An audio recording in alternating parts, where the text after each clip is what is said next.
A millionaire invited his driver to his wedding to humiliate him. But when he arrived, the bride froze in shock, recognizing him. The sun was barely peeking over the horizon when Michael was already up. He lived in a tiny, run-down apartment on the edge of East LA, a place that looked more like a storage unit than a home. The walls were cracked, the paint peeling, and the roof leaked every time it rained, which wasn't often in Southern California, but enough to make a mess. Still, Michael never complained. It was all he could afford on his driver's salary, and after so many years, he'd gotten used to having next to nothing. He rolled out of bed, a creaky mattress on a rusty frame, and pulled on his work clothes, a faded gray polo shirt and black pants that had seen better days. As he splashed cold water on his face from a bucket in the corner, he caught a glimpse of himself in a cracked mirror hanging on the wall. At 58, Michael looked older than he was.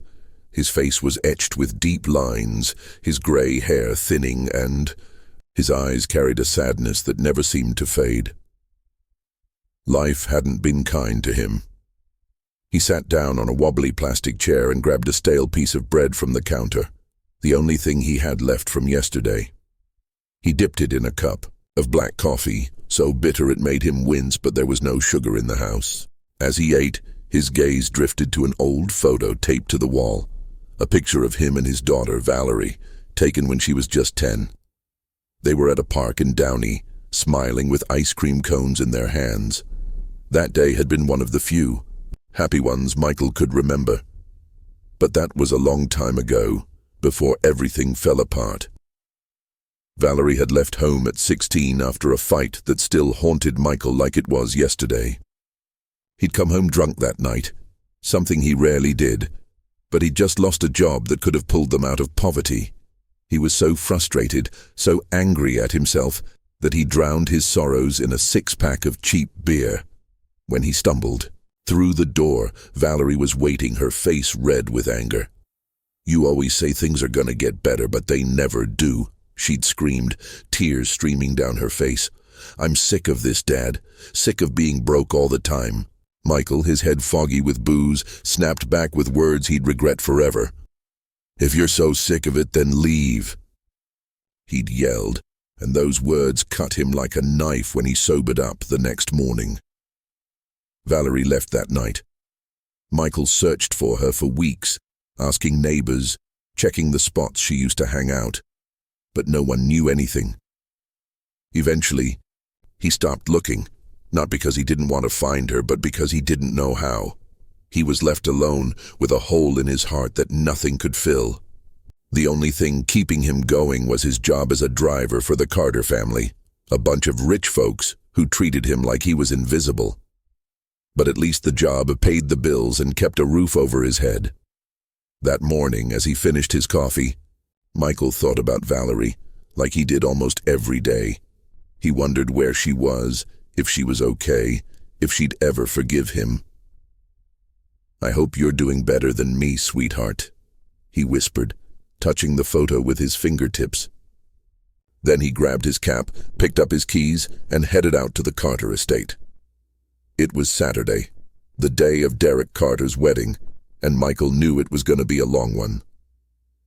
The Carter estate was a sprawling mansion just outside Los Angeles, in the hills of Bel Air, where the streets were lined with palm trees and the air smelled like money. It was the kind of place where people like Michael didn't belong unless they were there to work. The house was a modern masterpiece, all glass and white walls, with a driveway that could fit a dozen cars. The front yard was a manicured lawn, with a fountain that looked like it belonged in a museum. Everything screamed wealth. When Michael pulled up in his beat-up sedan, the security guard, a burly guy named Tony with a permanent scowl, gave him a grunt. "You're late," Tony said, even though Michael was right on time. Michael just nodded and drove to the garage, a massive space filled with cars that cost more than he'd ever make in a lifetime. There was a sleek black Tesla, a cherry red Ferrari, and a Bentley that Derek had bought just to show off. Michael, in his faded uniform with grease stains on his hands, felt like a fish out of water. as always. He parked and started cleaning the Tesla, the car Derek wanted to use to arrive at the wedding. As he wiped down the hood with a rag, he heard footsteps behind him. It was Derek, looking like he'd stepped out of a magazine in a crisp white button-up and tailored slacks. At 38, Derek was a good-looking guy with dark hair slicked back and a smile that could charm or cut, depending on who he was talking to. That morning, his smile was the cutting kind. "Morning, Michael," Derek said, his voice dripping with fake friendliness. Michael straightened up, wiping his hands on his pants. "Morning, sir," he replied, keeping his eyes down. He never liked looking Derek in the eye. It always felt like he was being judged. "You got the car ready?" Derek asked, though he didn't seem to care about the answer. "Yes, sir, almost done," Michael said, nodding toward the Tesla. Derek gave a quick nod, but he didn't leave. He just stood there, staring at Michael like he was cooking up something in his head, and he was. "Michael, today's a big day. You know that, right?" Derek said, slipping his hands into his pockets. "I'm getting married tonight. It's going to be the party of the year." Michael nodded, though he didn't see why Derek was telling him this. "That's great, sir. Congrats," he said, his voice quiet. Derek let out a short, dry laugh that made Michael's skin crawl. "Thanks, Michael. But here's the thing, I want you to be there," he said, pulling an invitation out of his pocket. It was a fancy envelope, thick paper with gold lettering that read, "Wedding of Derek Carter and Valerie Thompson." Michael stared at it, confused. "Me, sir?" he asked, not daring to take the envelope. "Yeah, you," Derek said, shoving the invitation into Michael's hand with a quick motion. "I want you to come to my wedding. It's in the backyard, 7 o'clock sharp. You don't have to do anything, just show up. I want you to see how people like me live." His voice was laced with venom, a tone Michael knew all too well. This wasn't a real invitation. It was a setup, another way for Derek to remind Michael of his place, to make him feel small in front of all the rich folks at the party. Michael felt his stomach twist. He wanted to say no, but he knew he couldn't. Derek was his boss, and if he refused, he could lose his job. And without the job, he had nothing. "Thank you, sir," he mumbled, taking the envelope with shaky hands. Derek grinned, satisfied. "You're welcome, Michael. See you tonight," he said, then turned and walked away, whistling a tune as he went. Michael stood there in the garage, the envelope in his hand, feeling like the world was crashing down on him. He knew what Derek was up to. He wanted to make a fool of him, to parade him around in front of everyone and laugh. It was going to be a night of stares and snickers, the kind that hurt more than a punch. But there was no way out. He stuffed the envelope into his pocket and went back to cleaning the car, trying not to think about what was coming. Meanwhile, on the other side of the mansion, Valerie was in a massive room that looked like something out of a Hollywood movie. The walls were covered in soft, beige wallpaper, and a huge chandelier hung from the ceiling, sparkling like a million tiny stars. She stood in front of a full-length mirror, while a seamstress fussed over her wedding dress. A long white gown with lace sleeves and a train that seemed to go on forever. At 29, Valerie was a beautiful woman, with long brown hair that fell in soft waves and green eyes that held a quiet sadness no one seemed to notice. But that morning, as she looked at herself in the mirror, she didn't feel beautiful. She felt like she was playing a part in someone else's story. She'd grown up in a rough part of South LA, where the houses were cramped and the streets were loud. Her dad, Michael, had worked every odd job under the sun to keep food on the table. He'd sold fruit at farmers markets, run errands, even cleaned gas station bathrooms when there was nothing else. But it was never enough. Valerie always wanted more, and when she turned 16, she got fed up with waiting. After that awful fight with her dad, she packed a bag and left, never looking back. Over the years, Valerie had made her own way. She was smart, and with a lot of hard work, she'd earned a scholarship to UCLA where she studied business. That's where she met Derek, a guy who seemed to have it all. Money, power, a smile that made her feel like she was the only girl in the world. Derek swept her off her feet with promises of a better life, and Valerie, tired of scraping by, let herself fall for him. But now, on the day she was supposed to marry him, something didn't feel right. "You okay, Valerie?" the seamstress asked, a kind older woman with a southern accent. Valerie blinked and forced a smile. "Yeah, I'm fine. Just nervous, I guess," she said, though that wasn't the truth. She wasn't nervous about the wedding. She was nervous because she couldn't stop thinking about her dad. She missed him more than she wanted to admit. The last time she saw him, she'd screamed things she wished she could take back, and ever since, she'd regretted it every single day. "That's normal, honey," the seamstress said, pinning the hem of the dress. "It's a big day, but you look stunning. Your man's gonna lose his mind when he sees you." Valerie nodded, but she didn't say anything. She wasn't sure. She wanted Derek to lose his mind. Sometimes, when she looked at him, she saw a guy she didn't really know. A guy who could be sweet one minute and cold the next, like the world belonged to him, and everyone else was just in his way. Valerie glanced at herself in the mirror again and touched the necklace she was wearing, a simple silver chain her dad had given her for her 15th birthday. It didn't match the fancy dress, but she didn't care. She wasn't taking it off. "I wish you were here, Dad," she whispered, so quietly the seamstress didn't hear. Then she closed her eyes and tried to focus. It was her wedding day. She was supposed to be happy, right? Back in the garage, Michael finished cleaning the car and sat on an old crate, waiting for his next task. The day was moving fast and the mansion was buzzing with activity.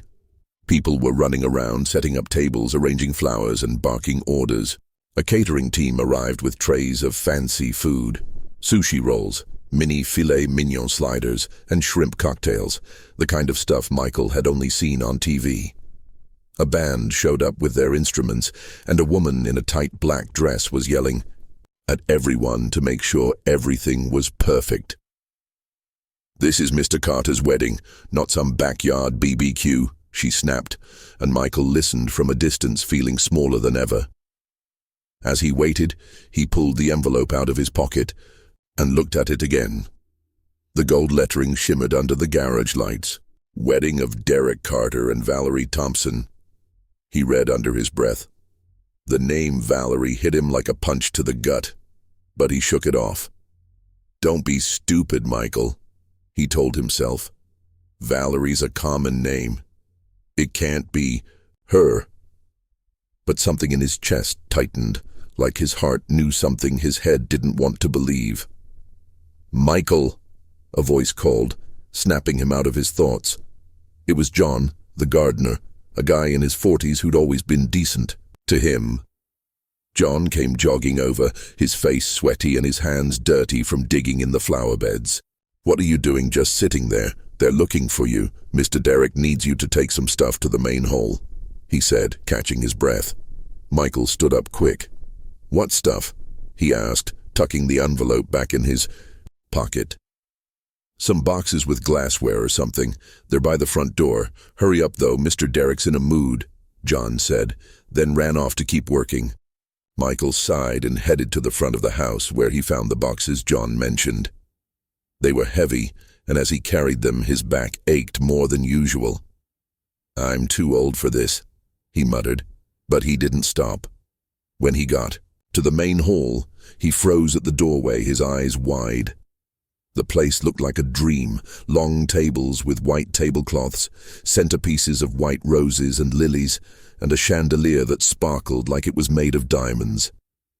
The band was tuning up, playing soft notes that filled the air, and the whole room smelled like expensive perfume. Michael had never seen anything so fancy, but it also made him feel more out of place than ever. "This ain't for me," he thought, setting the boxes down in a corner, trying not to make a sound. "What are you doing here?" A cold voice said behind him. Michael turned and saw Derek glaring at him with a scowl. "I brought the boxes, sir," Michael said, keeping his eyes down. Derek's frown deepened. "Well, drop 'em and get out. I don't want you in here messing things up," he said, then smirked like he'd just thought of something. "But don't go too far, okay? I want you looking nice and sharp for the wedding tonight." His voice was pure mockery, and Michael felt the knot in his stomach grow tighter. "Yes, sir," he said and hurried out of the hall as fast as he could. Back in the garage, he sat on the crate again and buried his face in his hands. He didn't want to go to that wedding. He knew what was coming. Derek was going to laugh at him, and so would everyone else. But he had no choice. If he didn't show up, Derek could fire him, and without the job, he didn't know what he'd do. Meanwhile, Valerie was in her room trying to calm down. The seamstress had left, and now she was alone, sitting at a vanity covered in makeup and jewelry. She looked at herself in the mirror and dabbed some blush on her cheeks, but her hands were shaking. She couldn't stop thinking about her dad. Where was he? Was he okay? Did he ever think about her? "Stop it, Valerie," she said out loud, staring at her reflection. "It's your wedding day. You gotta be happy." But she didn't feel happy. She felt like she was betraying something, though she didn't know what. She touched the silver necklace again, running her fingers over the chain. "If I could just see you one more time, Dad," she whispered, and a tear slipped down her cheek. She wiped it away quick. She didn't want anyone to see her crying. Just then, there was a knock at the door. "Valerie, you ready?" A voice called. It was Sophie, her best friend and maid of honor. Sophie walked in, wearing a navy blue dress that looked amazing, her face lit up with a real smile. "You look incredible," she said, pulling Valerie into a hug. Valerie smiled, but it didn't reach her eyes. Sophie noticed and sat down next to her. "What's wrong? Don't tell me you're getting cold feet," she said, her tone teasing but concerned. "I don't know, Sophie," Valerie said, playing with the necklace. I don't feel right." Sophie frowned, her brows knitting together. "What do you mean? Is it Derek? Did he do something?" she asked, her voice serious now. Valerie shook her head. "No, it's not that. Derek's been good to me, it's just, I can't stop thinking about my dad," she admitted, her voice barely above a whisper. Sophie went quiet for a second. She knew a bit about Valerie's past, enough to understand why she was feeling this way. "Your dad? But you told me you guys had a big fight and you haven't seen him in years, right?" she said, trying to piece it together. Valerie nodded, wiping away another tear. "Yeah, since I was 16. We had a huge fight, Sophie. I said awful things to him and I left. I haven't heard from him since. And now, I don't know why, but I feel like he should be here," she said, her voice breaking. Sophie gave her a gentle hug, careful not to mess up the dress. "Oh, honey, it's normal to think about him. It's a big day and you want your family here. But you said it yourself.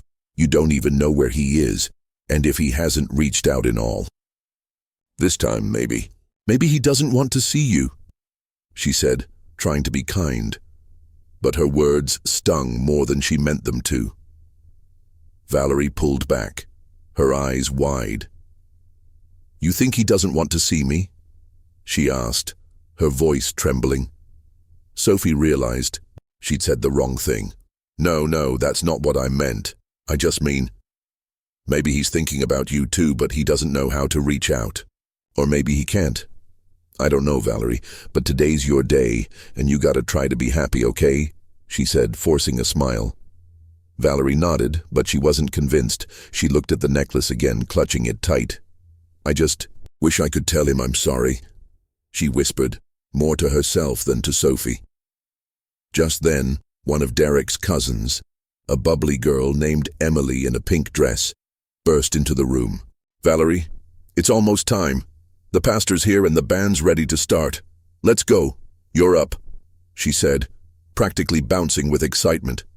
Valerie took a deep breath and stood up. "I'm coming," she said, smoothing her dress. Sophie gave her one last hug. "You're going to be fine, girl. It's going to be perfect," she said, and the three of them headed out to the backyard where the wedding was about to begin. The day flew by, and the mansion was a whirlwind of activity. Michael kept working, hauling stuff around while watching the wedding come together. The tables were set, the flowers were in place, and the catering team was laying out trays of sushi, sliders, and fancy little desserts that looked too pretty to eat.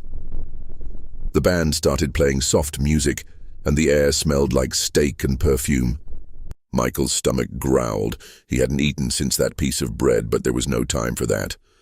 As the sun started to dip below the horizon, Michael went to his car and pulled out a shirt he'd brought from home. It was an old flannel, faded blue with a couple of holes, but it was the best he had. He put it on, ran his fingers through his hair, and looked at himself in the car's side mirror. "You look like a bum, Michael," he said with a sad chuckle. But there was nothing else he could do. If Derek wanted him at the wedding, he'd go, even if it was just to be the punchline of the night. Meanwhile, Valerie was in her room, ready to go in her dress and makeup. She looked at herself in the mirror one last time and took a deep breath. "It's time," she said, and stepped into the hallway where Sophie and the other bridesmaids were waiting. They all gushed over how beautiful she looked, but Valerie barely heard them. Her mind was somewhere else, stuck on a past she couldn't let go of. The wedding was about to start, and Michael, in his old flannel and heavy heart, was getting ready to walk into the backyard. He had no idea what was waiting for him, but something deep down told him this night was going to change everything. The sun had dipped below the horizon, and the Carter estate in Bel Air was glowing like something out of a fairy tale. The backyard had been transformed into a wedding wonderland, with twinkling string lights draped over the trees, casting a warm, golden glow across the scene.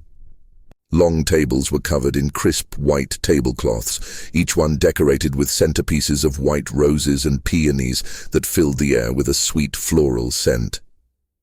A string quartet played a soft melody, their notes floating through the night, mixing with the hum of laughter and chatter from the guests. Everything looked perfect, at least on the surface. Michael stood at the edge of the backyard, his faded blue flannel shirt hanging loosely on his thin frame, his old work boots scuffed and out of place on the manicured lawn. He felt like a stray dog that had wandered into a palace.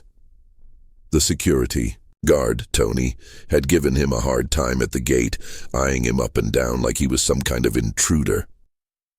"You sure you're supposed to be here?" Tony had asked, his tone dripping with suspicion. Michael had pulled out the invitation, the fancy envelope with gold lettering, and handed it over with a shaky hand. "Mr. Derek invited me," he'd said, his voice barely above a whisper. Tony had grunted, looked at the invitation, and finally waved him through. "Don't cause any trouble," he'd warned, opening the gate with a slow creak. Michael took a deep breath and stepped into the backyard, his heart pounding so hard he could feel it in his throat. He knew what was coming. The stares, the whispers, the humiliation. Derek had invited him for one reason, to make him the laughingstock of the night, a poor driver in a sea of millionaires. But there was no turning back now. He adjusted his shirt, trying to smooth out the wrinkles, and walked forward, keeping his head down and his hands stuffed in his pockets. The place was packed with people, more than Michael had expected. Men in sharp tuxedos and women in glittering gowns, their jewelry sparkling under the lights. They were sipping champagne, nibbling on fancy appetizers like sushi rolls and mini crab cakes, and talking about things Michael couldn't even dream of. Vacations in the Hamptons, yacht parties in Miami, stock market deals worth millions. He found a spot near an empty table in the corner, hoping to blend into the background. But that was wishful thinking. "Who's that guy?" a woman's voice said, sharp and loud enough for Michael to hear. He glanced over and saw a middle-aged, Woman in a tight gold dress, her lips painted bright red, standing next to a man in a pinstripe suit.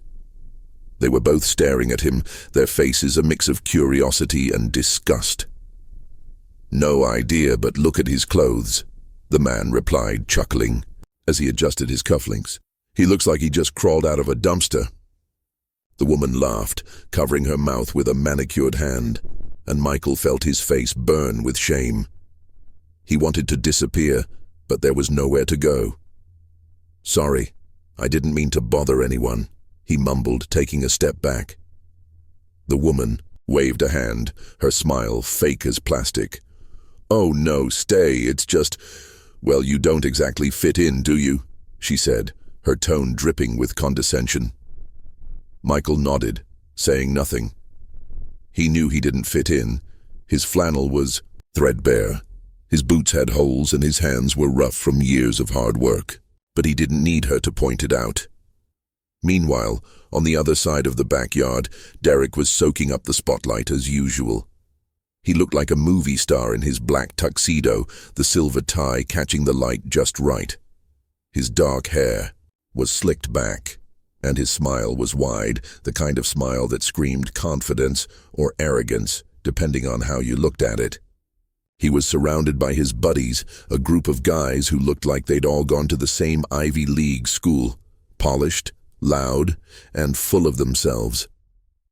"This is going to be the wedding of the year, boys," Derek said, raising his champagne glass in a toast. "Nobody's forgetting this night!" His friends cheered, clinking their glasses with enough force to make the champagne slosh. "Hell yeah, Derek! Go big or go home!" shouted one of them, a guy with a beard and a Rolex that looked like it weighed a pound. Derek laughed and took a long sip, but his eyes were scanning the crowd, looking for someone specific. "Has the driver shown up yet?" he asked, turning to one of his friends, a skinny guy with glasses named Mark, who always seemed a little out of place in Derek's crew. Mark glanced around, squinting through the crowd, and shook his head. "Haven't seen him. Why'd you even invite him, Derek? He doesn't belong here," Mark said, pushing his glasses up his nose. Derek grinned, a smile that was all teeth and no warmth. "That's exactly why, Mark. I want him to see how the other half lives. It's going to be hilarious watching him squirm, looking like a hobo in that ratty shirt." "He'll wish he never showed up," he said, and let out a laugh that made a few nearby guests turn their heads. Mark didn't laugh. "I don't know, man. That's kind of messed up, don't you think? He hasn't done anything to you," he said, his voice low. Derek shot him a look like he'd just said something crazy. "Messed up? Come on, Mark. He's a driver, a nobody. If he doesn't like it, he can leave. But he won't, 'cause he needs the job. And I need a good laugh," Derek said, taking another sip of champagne. Mark didn't say anything else, but the look on his face said he wasn't on board. While Derek was plotting his cruel little game, Valerie was in a small white tent at the far end of the backyard, a private spot set up for the bride to wait before the ceremony. She was with Sophie, her maid of honor, and two of Derek's cousins who were also bridesmaids. The three girls were buzzing with excitement, chattering non-stop, but Valerie was barely listening. She sat on a cushioned chair, her white dress pooling around her like a cloud, staring at the ground like it held all the answers. "Valerie, you gotta see this," Sophie said, rushing over with her phone in hand. "They just posted pics of the entrance on Instagram. Look at the flower arch, it's gorgeous." Valerie looked up and gave a small smile. "Yeah, it's really pretty," she said, but her voice was flat, like she was a million miles away. Sophie frowned and sat down next to her, putting a hand on her arm. "Hey, what's going on? You've been off all day. You're not happy?" she asked, her voice soft but worried. Valerie sighed, her fingers playing with the silver necklace around her neck, the one her dad had given her years ago. "I don't know, Sophie. I don't feel right," she said, her voice barely above a whisper. Sophie's eyes narrowed with concern. "What do you mean? Is it Derek? Did he do something?" she asked, her tone sharpening. Valerie shook her head. No, Derek's been fine. It's just, I can't stop thinking about my dad, she admitted, her eyes filling with tears. Sophie went quiet for a moment. She knew enough about Valerie's past to understand why this was hitting her so hard. Your dad? But you told me you guys had a big fight and you haven't seen him since you were a kid, right? She said, trying to remember the details. Valerie nodded, a tear slipping down her cheek. Yeah, since I was 16, we got into a huge fight, Sophie. I said some really awful things to him and I left home. I haven't heard from him since. And now I don't know why, but I feel like he should be here, she said, her voice cracking. Sophie pulled her into a gentle hug, careful not to mess up the dress. Oh, sweetie, that's totally normal. It's a big day and you want your family here, but you don't even know where he is. And if he hasn't reached out in all these years, maybe he's not ready to see you, she said, trying to be gentle, but her words stung more than she meant them to. Valerie pulled back, her eyes wide. You think he doesn't want to see me? She asked, her voice trembling. Sophie realized she'd messed up. No, that's not what I meant. I just mean, maybe he's thinking about you too, but he doesn't know how to find you. Or maybe he can't. I don't know, Valerie, but today's your day, and you gotta try to be happy, okay? She said, giving her a reassuring smile. Valerie nodded, but she wasn't convinced. She looked down at the necklace again, clutching it tight. I just wish I could tell him I'm sorry, she whispered, more to herself than to Sophie. Just then, one of Derek's cousins, Emily, came running over, her pink dress swishing as she moved. Valerie, it's almost time. The pastor's ready and Derek's at the altar. Let's go, you're up, she said, her voice bubbling with excitement. Valerie took a deep breath and stood up, smoothing her dress. I'm coming, she said, her voice shaky. Sophie gave her one last hug. You're gonna be fine, girl. It's gonna be perfect, she said, and the three of them headed out of the tent, walking toward the backyard. Michael was still in his corner, trying to make himself invisible, but it wasn't working. Every time someone walked by, he felt their eyes on him, heard their whispers, their stifled laughs. A young couple, a guy and a girl who looked like they belonged on a magazine cover, stopped a few feet away, talking just loud enough for him to hear. Look at that guy who even invited him, the girl said, her voice dripping with judgment. She was wearing a sparkly green dress that caught the light like a disco ball. The guy laughed, running a hand through his perfectly styled hair. No clue, but he looks like he got lost on his way to a soup kitchen. Check out that shirt. My grandpa wouldn't even wear that to mow the lawn, he said, and they both cracked up, not even trying to hide it. Michael kept his eyes on the ground, his face burning. He wanted to leave, but he couldn't. Derek had invited him, and if he bailed, he could lose his job. Hey, what are you doing hiding over here? A familiar voice said, cutting through his thoughts. Michael looked up and saw John, the gardener, walking over with a bottle of water in his hand.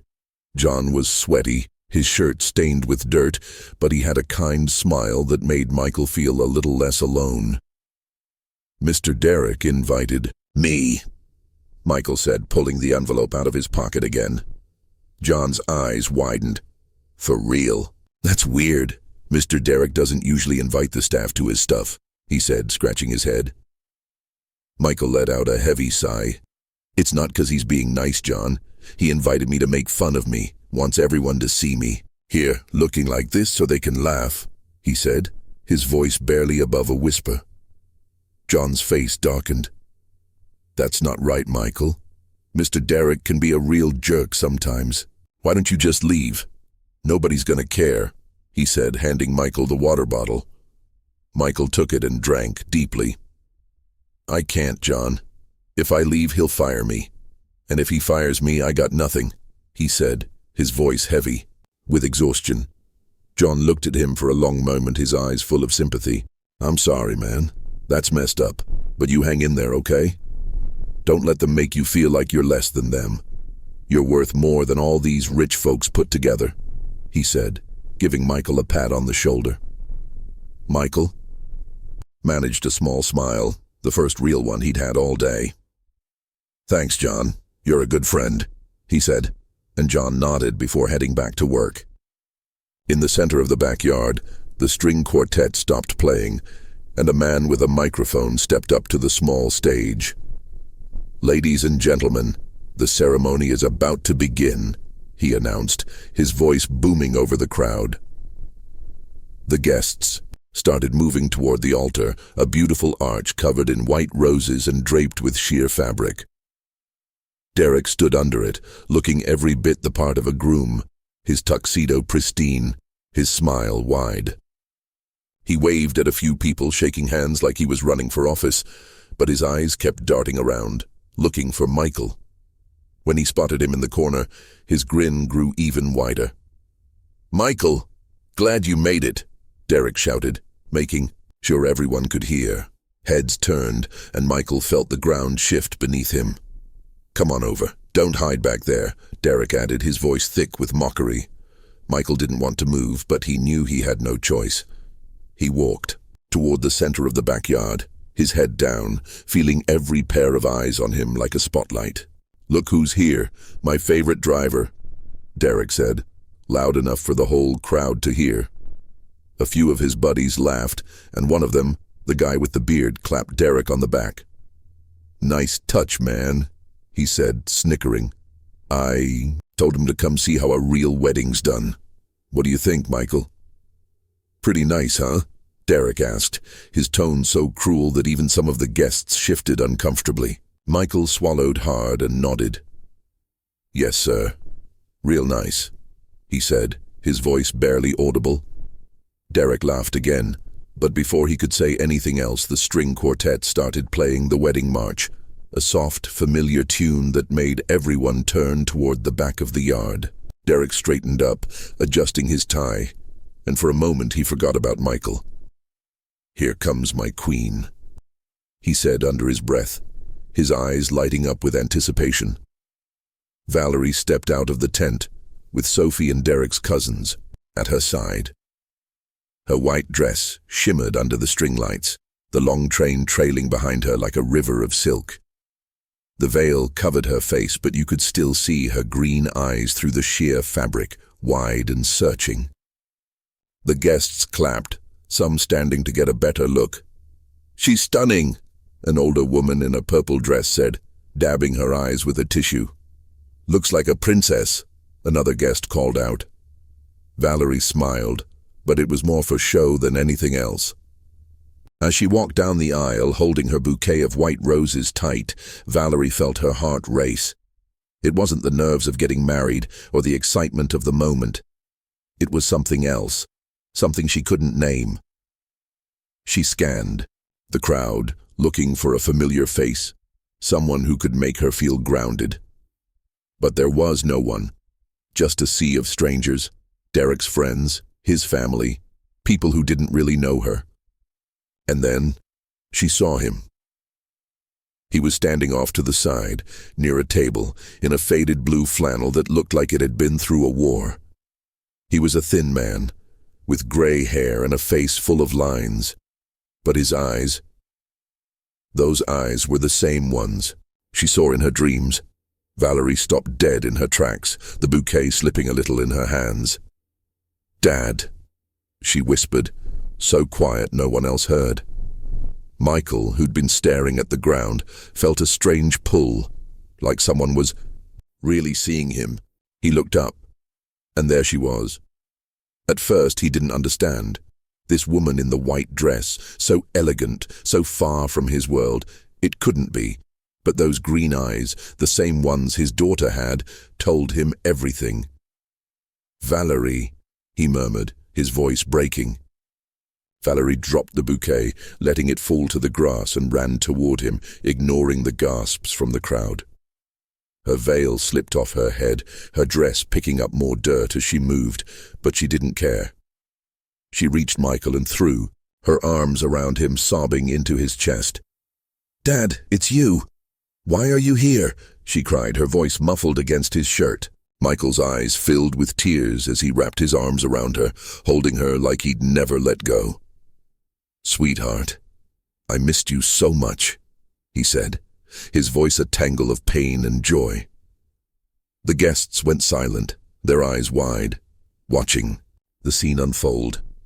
No one knew what was happening, but they could feel it. Something real, something raw was happening right in front of them. The Carter estate's backyard, which had been a picture of elegance just moments ago, was now wrapped in a silence so thick it felt like a heavy fog. The string lights still twinkled above, casting a warm glow over the white roses and peonies, but the magic of the wedding had vanished.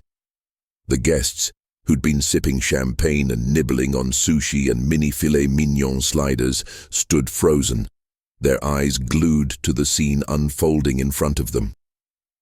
Valerie, the bride, was clinging to a thin, shabbily dressed man, her white dress stained with dirt at the hem, her veil long forgotten on the grass.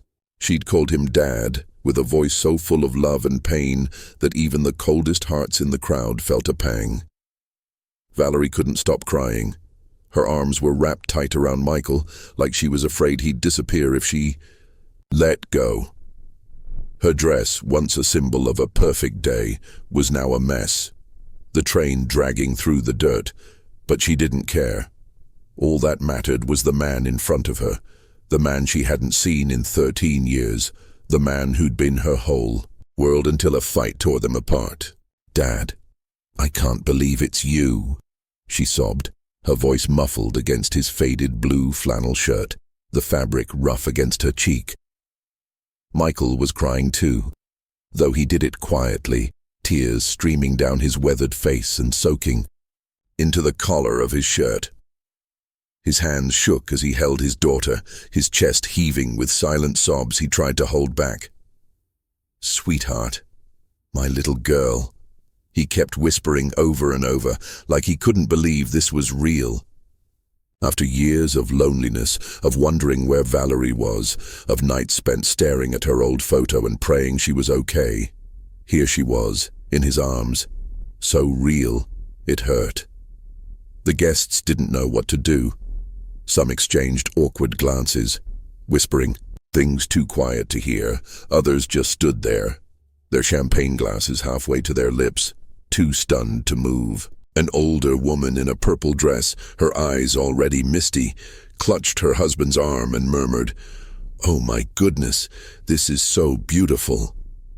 But not everyone felt the same.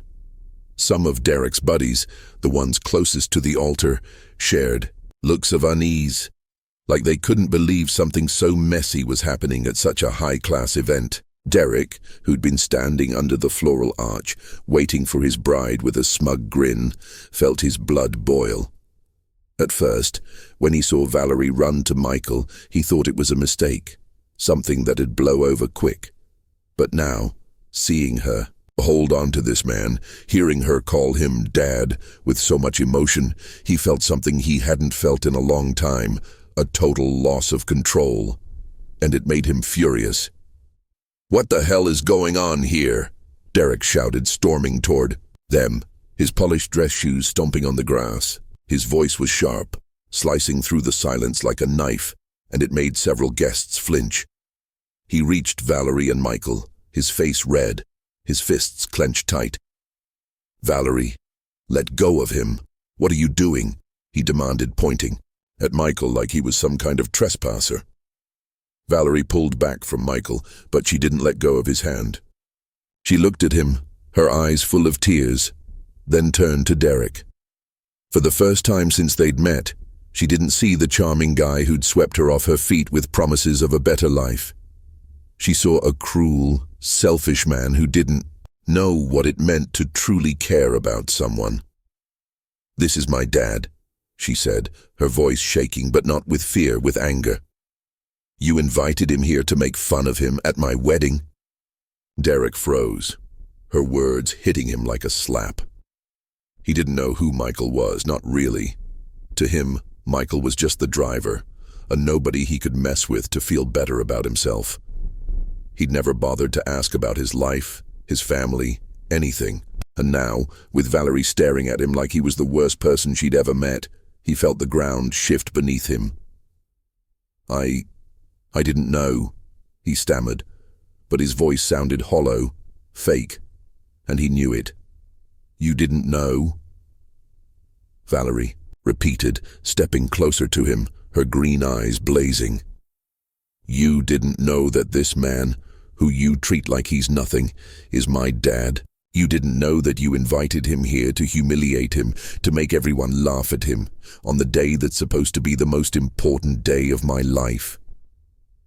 Her voice broke at the end, but she didn't look away, her gaze burning into him like she wanted him to feel every word. Derek opened his mouth to say something, but nothing came out. The guests started whispering again, their voices growing louder, a low buzz filling the backyard. That's awful, a young woman in a blue dress whispered to her date, shaking her head. How could he do that? An older man muttered, his brow furrowed.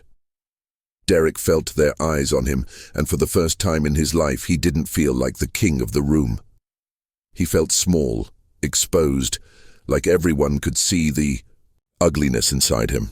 While Derek struggled to find his words, Michael stood there, still holding Valerie's hand, feeling like the world was spinning too fast. He couldn't believe this was happening. His daughter, his Valerie, was right here, after all these years of not knowing where she was. But he was also confused, hurt, and a little scared. He didn't understand how he'd ended up here, at a fancy wedding in Bel Air, with his daughter in a wedding dress, standing up to a man who'd treated him like dirt for years. Valerie, honey, Michael said, his voice soft, almost a whisper. She turned to him, and her eyes softened when she saw him. Dad, why didn't you look for me? Why were you working for him? She asked, tears streaming down her face. Her voice was full of pain, but also love, a desperate need to understand. Michael looked down, ashamed. He didn't want Valerie to see him like this, so broken, so small.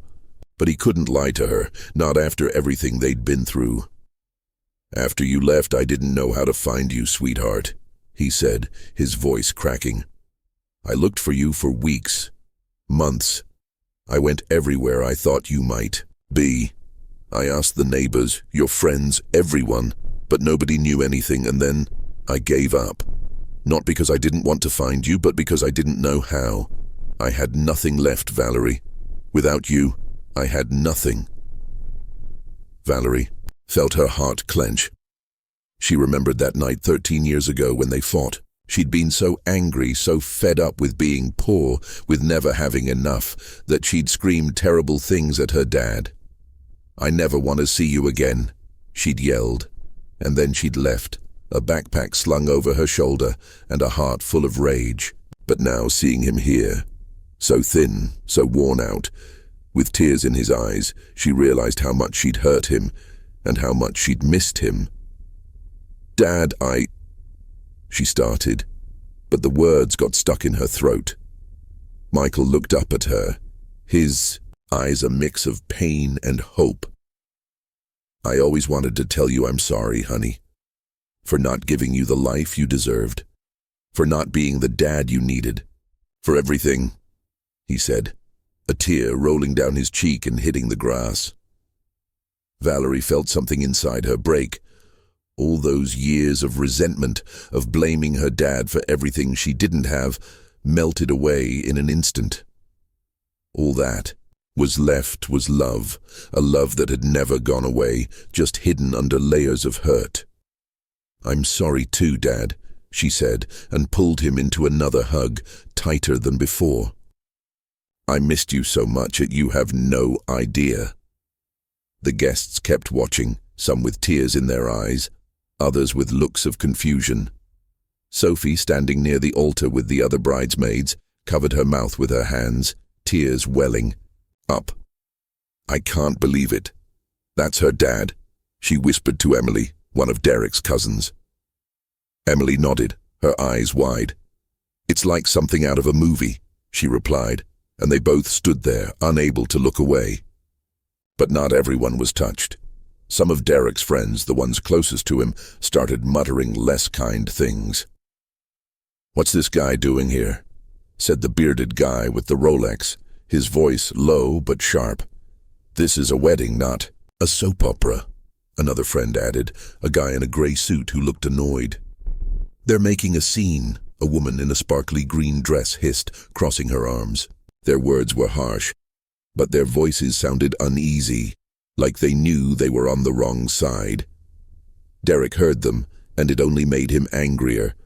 Not only was he losing control of his wedding, but now his own friends were starting to turn on him. "This is ridiculous," he yelled, taking another step toward Valerie and Michael. His voice was full of rage, his face so red it looked like he might explode. "It's my wedding, Valerie. You're gonna ruin it over this guy." He pointed at Michael with disgust, like he was something dirty that didn't belong. Valerie pulled back from Michael and turned to Derek, her face a mix of disbelief and revulsion. She'd never seen Derek like this, so cruel, so empty. She'd always known he had an arrogant side, but this was different. This was pure malice. "This guy," she repeated, her voice trembling with anger. "This guy is my dad, Derek. He's the man who raised me, who worked himself to the bone to put food on the table, who loved me more than anything in the world. And you invited him here to humiliate him, so your friends could laugh at him?" Derek took a step back, her words hitting him like a punch. He wasn't used to being talked to like this, especially not by a woman who was supposed to be his wife. "I didn't know he was your dad," he said, but his voice sounded weak, like even he didn't believe it. Valerie shook her head, letting out a bitter laugh. "You didn't know because you never cared. To you he's just the driver, someone you can step on to feel bigger.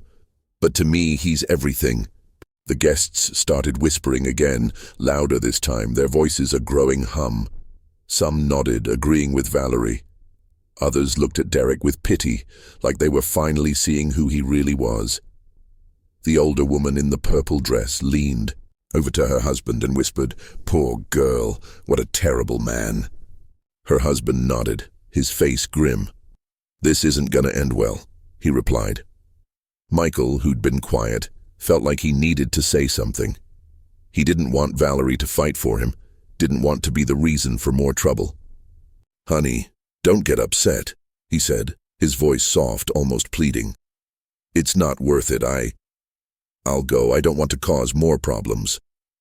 He tried to let go of her hand, but Valerie held on tighter like she was afraid he'd vanish. "No, Dad," she said, looking at him with tear-filled eyes. "You're not going anywhere. Not after everything we've been through. I'm not letting this man make you feel like you're nothing." Her voice was firm, but it was also full of pain. Michael looked at her, and for the first time in years, he felt seen, felt loved. Derek couldn't take it anymore. "Enough, Valerie," he roared, stepping closer, his voice shaking the air. "This is insane. It's my wedding and you're making a scene. What are my business partners gonna think? My family, everyone? Stop this right now." His face was inches from hers and she could smell the champagne on his breath, making her recoil, but she didn't back down. "A scene?" she repeated, her voice eerily calm. "You made the scene, Derek. You invited my dad here to humiliate him. You wanted everyone to laugh at him.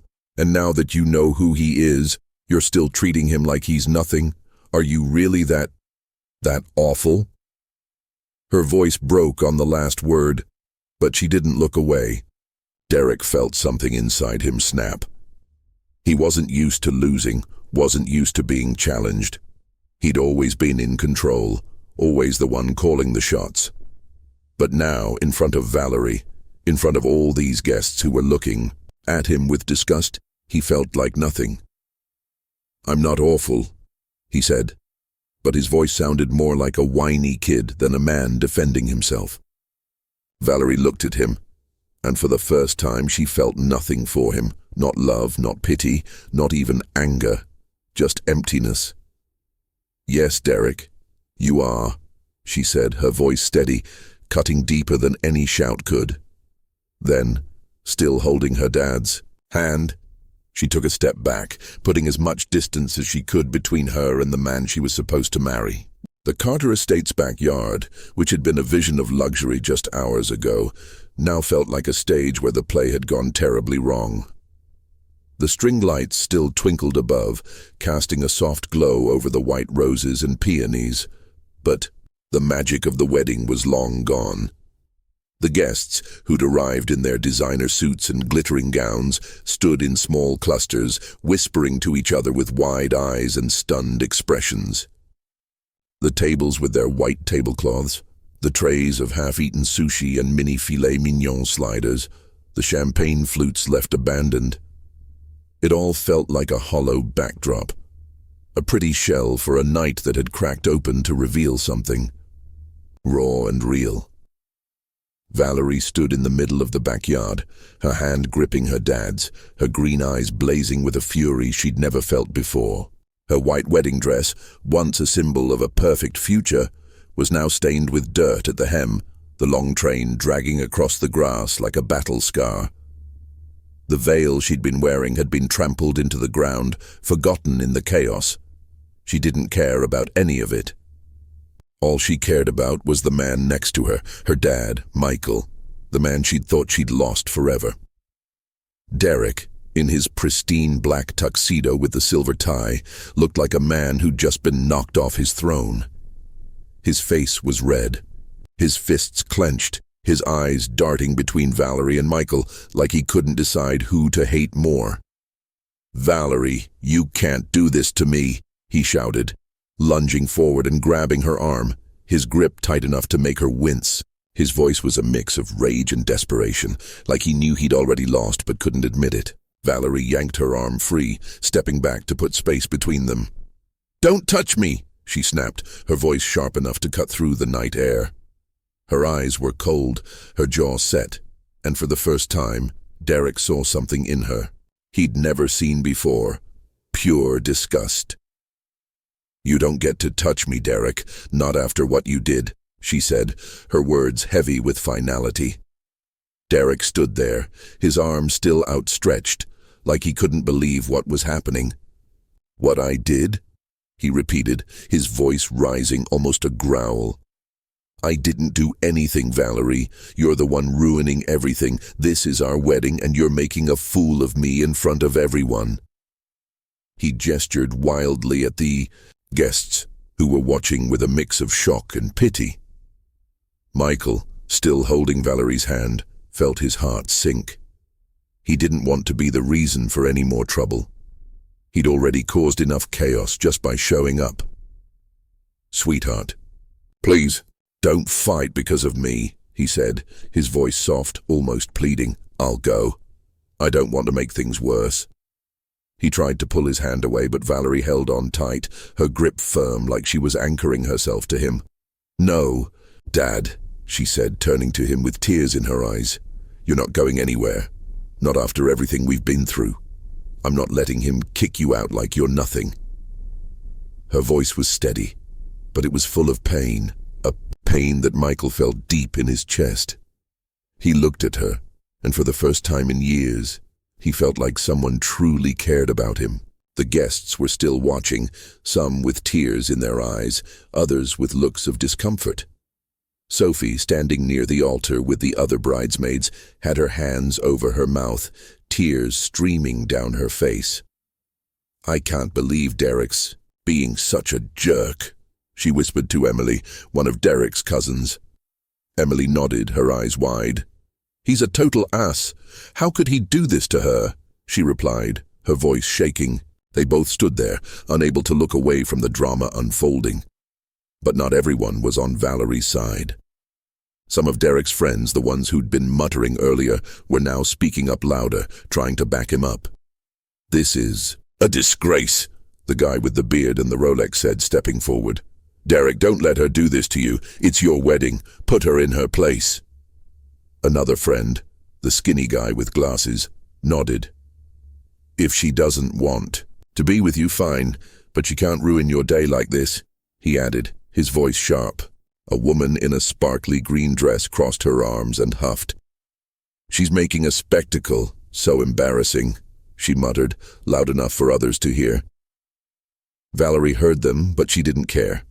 All that mattered was her dad, the man who'd given everything for her, the man who'd been there when they had nothing. She turned back to Derek, her eyes cold as ice. "You don't get it, do you, Derek?" she said, her voice low but steady. "You don't understand what it means to love someone, to have a real family. To you, everything's a game, a way, to show off, to feel bigger than everyone else. But I'm not a trophy, and my dad isn't a joke." Derek felt like he'd been punched in the gut. He wasn't used to being challenged, especially not in front of a crowd, in front of his friends, his family, his business partners. He'd always been the one in charge, the one who won, the one who called the shots. But now, with Valerie looking at him like he was nothing, and all these people staring at him with disgust, he felt like he was falling apart. "You don't know what you're talking about," he yelled, but his voice sounded more like a kid throwing a tantrum than a man standing his ground. "I know exactly what I'm talking about," Valerie said, her voice calm but cutting. "I know I don't want to be with someone like you. Someone who humiliates people to feel better about himself, someone who doesn't have a heart." Her words were like a knife, slicing through Derek's pride, leaving him raw and exposed. The guests went silent, their whispers dying out as Valerie's words hung in the air. A few people clapped softly, moved by her courage. The older woman in the purple dress, who'd been crying earlier, turned to her husband and whispered, "She's so brave." Her husband nodded, his face serious. "She did the right thing. That guy doesn't deserve her," he replied. But not everyone agreed. Derek's friends were getting louder, trying to salvage his dignity. "This is a total disrespect," the bearded guy shouted, his face red. "Derek, don't let her walk all over you. It's your wedding." Another friend, the guy in the gray suit, chimed in. "She's making a fool of you, man. Kick her out." Their voices were harsh, but there was a nervous edge to them, like they knew they were fighting a losing battle. Valerie ignored them. She looked at her dad and squeezed his hand tighter.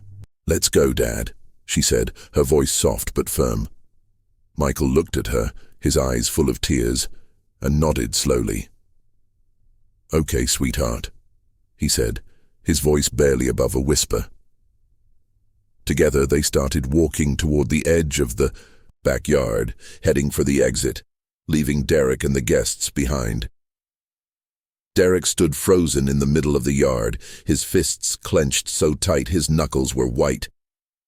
"Valerie, don't you dare walk away," he screamed, his voice cracking with desperation, but it was too late. Some of his friends moved toward him, trying to calm him down. "Let her go, Derek, she's not worth it," the bearded guy said, putting a hand on his shoulder. Derek shoved him off, his eyes wild. "Don't tell me what to do," he roared, watching as Valerie and Michael disappeared into the darkness, feeling like his whole world was crumbling. Valerie and Michael walked in silence through the mansion's front yard, past the fountain and the perfectly trimmed hedges, until they reached the parking lot. The security guard, Tony, watched them approach, his face a mix of curiosity and sympathy. "You folks leaving already?" he asked, opening the gate with a slow creak. Valerie nodded, not meeting his eyes. "Yeah," she said, her voice flat. She kept walking, her dad at her side, the hem of her dress dragging across the gravel, the sound loud in the quiet night. They stopped next to Michael's car, an old sedan that looked like it had seen better days. The paint was peeling, the bumper was dented, and one of the windows was held up with duct tape. But to Michael it was his pride, the one thing he owned outright. "This is my car, honey," he said, his voice low, like he was embarrassed for her to see it. Valerie looked at the car and smiled, a small but genuine smile. "It's perfect, Dad," she said, her voice warm with affection. Michael looked at her, surprised. "Perfect? It's a piece of junk," he said, letting out a shy laugh. Valerie shook her head. No, Dad, it's yours, and that makes it perfect, she replied, giving his hand a gentle squeeze. They stood there for a moment, under the flickering light of a street lamp that buzzed faintly in the night. The air was cool, carrying the scent of grass and flowers, a faint reminder of the wedding they'd just left behind. Valerie shivered, but it wasn't from the cold. It was from everything she was feeling, the weight of the night crashing down on her. She looked at her dad and took a deep breath. I don't know what to say, Dad, she said, her voice soft. It's been so long. Michael looked at her, his eyes brimming with tears. I don't either, sweetheart, he said, his voice breaking. But if you'll let me, I want to be there for you again. I don't have much. You can see that. This car, my little apartment, my job. It's not a lot. But I'll give you my heart, Valerie. I promise I won't let you down again. His words were simple, but they were so full of love that Valerie felt her chest tighten. She smiled, her eyes shining with tears. That's all I want, Dad, she said, and pulled him into a tight hug, like she wanted to hold on to this moment forever. Michael hugged her back, and for a second, the rest of the world melted away. There was no mansion, no wedding, no Derek, just a father and a daughter, reunited after too many years apart.